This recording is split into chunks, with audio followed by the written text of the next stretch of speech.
சேலம் ஆத்தூரில் வாக்காளர் பட்டியல் சிறப்பு தீவிர திருத்தம் தொடர்பான பயிற்சி வகுப்பின் போது தூங்கி வழிந்தும் செல்போன் பார்த்து கொண்டிருந்த அலுவலர்கள் மற்றும் வாக்குச்சாவடி நிலை முகவர்களின் செயல் அதிருப்தியை ஏற்படுத்தியுள்ளது.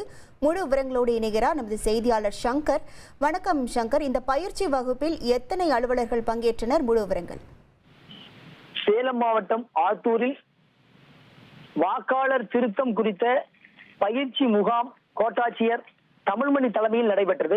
இந்த முகாமில் அரசு அலுவலர்கள் மற்றும் அனைத்து கட்சி பிரமுகர்கள் சுமார் 300க்கும் மேற்பட்டோர் கலந்து கொண்டனர். அப்பொழுது கோட்டாட்சியர் நாளை நடைபெறவுள்ள சிறப்பு முகாமில் வாக்காளர்கள் திருத்தம் எவ்வாறு செய்ய வேண்டும் என்பது குறித்து காணொளி மூலமாக ஒலிபெருக்கி வைத்து ஆலோசனை வழங்கி கொண்டிருந்தார். அப்பொழுது முகாமில் கலந்து கொண்ட அரசு துறை அதிகாரிகள் பலர் தாங்கள் அதை கவனிக்காமல் செல்போனை பார்த்து கொண்டும் ஒரு சிலர் தூங்கி விழுந்தும் இருந்தனர்.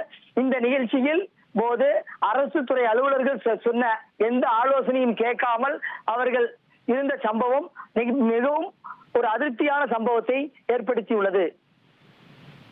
உங்கள் விவரங்களுக்கு நன்றி சங்கர்.